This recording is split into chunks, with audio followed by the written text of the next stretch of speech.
জন্মান্তরবাদ আসছে কিভাবে না, কর্মফল তিন ভাবে। কর্ম আমরা করি কিভাবে? তিন ভাবে করি। একটা হচ্ছে শারীরিক ভাবে করি, একটা মানসিক ভাবে করি, একটা বাচিক ভাবে করি। তো শারীরিক ভাবে যে কর্ম, সেটাকে আমরা বন্ধ করতে পারি, আচ্ছা করবো না, সমাজের একটা ভয় থাকে, পুলিশ ধরবে ইত্যাদি ইত্যাদি। কিন্তু মনে মনে নানান কর্ম করে চলি, যেটা কখনো ভালো কখনো মন্দ। আর কথা দিয়ে তো আছেই আছে, নানা রকমের কথা একটা বলে দিলাম, তারপরে সেটা ঠিক হোক আর না হোক, সেটাতে আমরা এরকম করতেই থাকি। তা এই কর্মগুলোর কি হবে? ফল তো হবে না, প্রত্যেকটা কাজ করলেই তো তার ফল হবে। যেমন একটা আছে, সেই রাস্তায় ধুলোতে যদি তুমি লাথি মারো, তো ধুলোটাও তো উড়ে এসে তোমার গায়ে পড়বে, ও তো ছাড়বে না, না? তো সেরকম ভাবে যে তোমাকে প্রত্যেকটা কর্মের একটা ফল আছে, আর সেই কর্মের ফলটা ভালো বা মন্দ, সেটা তোমাকে তো ভোগ করতেই হবে। তা এই জন্মে যদি আমি সেই কর্মের ফল ভোগ করতে না পারি, তাহলে বেঁচে গেলাম না, পরের জন্মে আসতে হবে। কিরকম ভাবে? তখন এই হিন্দুরা এই দুটোকে ওরা একদম বেস হিসেবে নিয়েছে। হিন্দু ধর্মের বেসিকটা হচ্ছে জন্মান্তরবাদ আর কর্মফল। জন্ম জন্ম জন্ম পরপর পরপর তোমাকে চলতেই হবে, কেন তোমার মনটা রয়েছে না। তো শরীরটা তো চলে গেল, কিন্তু মনটা তো সূক্ষ্ম, ওই মনটা তো রয়েছে, এই মনটাকে নিয়ে তোমাকে যেতে হচ্ছে। আর মনের মধ্যে ওই চিন্তাগুলো সব থেকে যাচ্ছে। তো সেই জন্যে হিন্দুরা মন ইংলিশে বলে মাইন্ড, বলে ওরা থেমে যায়।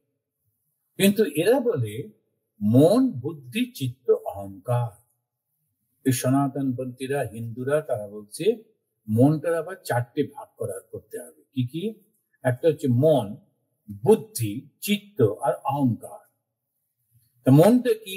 যা ডিসিশন নিতে পারে না, এটা করবো না ওটা করবো, এটা করবো না ওটা করবো, এ ভেবে চলেছে, সেটা হচ্ছে মন। বুদ্ধিটা কি? যেটা ডিসিশন নিচ্ছে। সংকল্প, বিকল্প, আত্মিকা মনা আর নিশ্চয় আত্মিকা বুদ্ধি। যখন বুদ্ধি মানে নিশ্চয় আত্মা, আমি এটাই করব। আর এই যে এটা করছি, সেই বুদ্ধিটা, তার সঙ্গে আর একটা ব্যাপার আছে, সেটা হচ্ছে আমাদের অন্তর। মন, বুদ্ধি, চিত্ত, চিত্ত বা অন্তর। এই চিত্তটা কি? এটা হচ্ছে স্টোর হাউস, সমস্ত ওখানে গিয়ে গিয়ে গিয়ে গিয়ে জমা পড়ে। আর সেই কারণে ওইখান থেকেই আবার সব বেরিয়ে আসতে থাকে। এই মনটা মানে হচ্ছে চিত্তটা, অর্থাৎ স্টোরটাকে পরিষ্কার করে ফেলতে হবে। ওখানে যেন কোনো আর রিফ্লেকশন না থাকে, ওখানে যেন কোনো রকম ছাপ না থাকে। তো সেই জন্য সেখান থেকে তখন আমরা পরিষ্কার শুদ্ধ হতে পারি। শুদ্ধ মানে কি? ওই চিন্তাগুলো যাতে আর না থাকে, জগতের চিন্তা যাতে না থাকে, শুধু ঈশ্বরের চিন্তা করতে হবে, বিচার করছে। তাহলে আমার এই মনটা এই শরীরটাকে চালাচ্ছে। কিভাবে চালাচ্ছে? বুদ্ধির মাধ্যমে। বুদ্ধিটা কি? মনেরই একটা অংশ, কিন্তু সূক্ষ্ম অংশ, খুব চকচকে অংশ, তার উপরে ওই চৈতন্যের একটা রিফ্লেকশন হচ্ছে, চকচক করছে একদম। আর সেইটা দিয়ে বুদ্ধিটা কাজ করছে, আর বুদ্ধি দিয়ে মন, আর মন দিয়ে ইন্দ্রিয়গুলো কাজ করছে। আর এই কাজটা ভালো মন্দ দু রকমেরই হচ্ছে, এবং তারও ফল হচ্ছে। আর সেই ফল ভোগ করার জন্য জন্ম জন্মান্তর আমরা করে চলেছি। এই জন্ম জন্মান্তরের জন্য এই সমস্যাটা হচ্ছে। এখন আমরা তাহলে কি করব? এইটা যখন আমরা ভাবছি, এই ভাবতে গিয়ে তখন ওরা বলছেন, দ্বৈতবাদীরা বলছে যে তুমি ভগবানকে ধরে থাকো, ভগবানকে ধরে থাকলেই একমাত্র বাঁচতে পারবে, এছাড়া কোনো উপায়। তা ওই যে দ্বৈত, সে বলছে ভগবান আছেন, তাকে ধরে থাকো। আবার অদ্বৈতবাদীরা বলছে ব্যাপারটাকে একটু ভালো করে বোঝো, ভগবানকে ধরবে ঠিক আছে, কিন্তু ভগবানটা কে? ভগবান মানে কি ওই শঙ্খচক্র গদা পদ্মধারী বিষ্ণু, কিংবা বাঁশি হাতে কৃষ্ণ, কিংবা ওই যে বসে আছেন ভগবান শ্রীরামকৃষ্ণ? কাকে ধরবে? শিব, কাকে তুমি ধরবে? এখন এই যে কালী, শিব, এইটা এক একজন এক একটা নিয়ে তারপরে সেটার উপরেই জোর দিয়ে মারামারি করছেন। কিন্তু কথাটা হচ্ছে যে আসলে সেইটি কি? ওরা কতগুলো শিবের উপর স্তোত্র লিখলো, লিখে বললো শিবই হচ্ছে আসল ভগবান, শিব সৃষ্টি করেছেন। আর ব্রহ্মা বিষ্ণু যাকে দেখছো এরা সব শিবের আন্ডারে, আবার যারা বিষ্ণুকে ভালোবাসে তারা বিষ্ণুকে বড় করে, সংস্কৃতটা জানলেই হলো। সুতরাং তারা একদম আবার একটা স্তোত্র লিখলো, বিষ্ণু হচ্ছে নাসর, শিব এবং ব্রহ্মা তার আন্ডারে, আর ব্রহ্মার সাপোর্টার বেশি নেই, ফলে ও বেচারি একটু একলা একলাই থাকি, সবাই মিলিয়ে ওকে বলে আচ্ছা ও হচ্ছে থার্ড পার্টি। তাই শিবকে নিয়ে আর বিষ্ণুকে নিয়ে মহা ওই চলছে। আর যারাই সংস্কৃত জানে, সংস্কৃতটা শ্লোক লিখে টিকে বললো এই দেখ, হ্যাঁ শিব হচ্ছেন আসল, ও বললো বিষ্ণু হচ্ছেন আসল, কিন্তু আসলটা কি? আসল হচ্ছে চৈতন্য। আমাদের রবীন্দ্রনাথের খুব সুন্দর একটা সেই কবিতা আছে না, উনি বলছেন রথ ভাবে আমি দেব, পথ ভাবে আমি, মূর্তি ভাবে আমি দেব, হাসেন অন্তর্যামী। এটা রথ চলেছে, তার সব ভক্তরা লুটায় পথে করিছে প্রণাম। ভক্তরা যখন প্রণাম করছেন তখন ওই রথটা ভাবছে আমাকে প্রণাম করছে, আমি গড়বড় করে যাচ্ছি তো। আর মূর্তি ভাবছে আমাকেই তো করছেন, আমি তো বসে আছি রথের উপর। আর অন্তর্যামী যিনি, তিনি হাসছে, দেখো কাণ্ড, ওরা আমাকে প্রণাম করছে আর এই দুটো ভাবছে ওরা ওদেরকে করছে।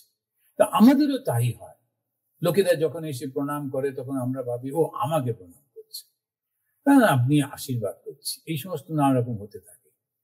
কিন্তু আসলে কি মানুষ সে আশীর্বাদ করতে পারে? শ্রীরামকৃষ্ণদেবের সেই কথাটা উনি যখন বলছেন, যখন সেই চৈতন্য ইয়েদের বৈষ্ণবদের কথা আলোচনা করতে করতে জীবের দয়া বলবার পরে উনি সমাধিস্থ, তারপরে ফিরে এসে বলছেন সমাধি থেকে উত্থান হলে বলছেন জীবের দয়া করবা তুই কে, তুমি কে জীবে দয়া করবে? এই তখনই অসাধারণ কথাটা বলছেন, জীবের সেবা একমাত্র ঈশ্বরই কৃপা করতে পারেন। কিন্তু এই ঈশ্বরটি কে? ওই চৈতন্য। এবার এই চৈতন্য কিরকম? তুমি যদি ওকে কৃষ্ণ মনে করো কৃষ্ণ, তুমি যদি শিব মনে করো শিব, বিষ্ণু মনে করো বিষ্ণু, যেমন মনে করবে, যে রূপে চাইবে সেই রূপেই তিনি আসবেন। কিন্তু আসলে ওটি চৈতন্য। আর এই চেতনাটা আমার বুদ্ধির ওপরে সে প্রতিফলিত হচ্ছে, প্রতিবিম্বিত হচ্ছে। এই প্রতিবিম্বনের ফলে আমি মনে করছি আমি করছি। এই যে আমিটা কিভাবে প্রকাশ পায়, তখন ওর বলছেন 3 রকম ভাবে প্রকাশ হচ্ছে।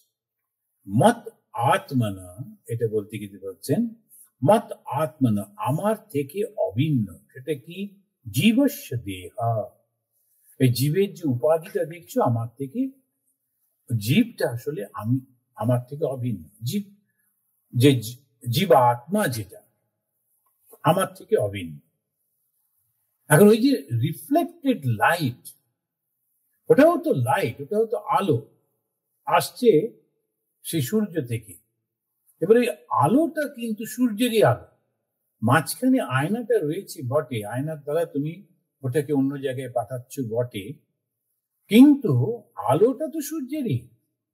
সুতরাং ওই যে জীবাত্মা বলা হচ্ছে, যার মাধ্যমে তুমি আলোকিত হচ্ছ, যার মাধ্যমে তুমি আমি আমি করছো, সমস্ত চিন্তা করছো, কর্ম করছো, ওই যে রিফ্লেকশনটা, ওই রিফ্লেকশনের যে শক্তিটা, সেটা কিন্তু এই চৈতন্য, ওটা কিন্তু আমারই। বাকি যেটা দেখছো ওইটা দিয়ে তুমি এবারে ঘর বাড়ি গাছপালা, ঘরের মধ্যে নানান জিনিস, ওগুলো সব কিন্তু তোমার, আলাদা, সম্পূর্ণ আমার সঙ্গে সম্পর্ক।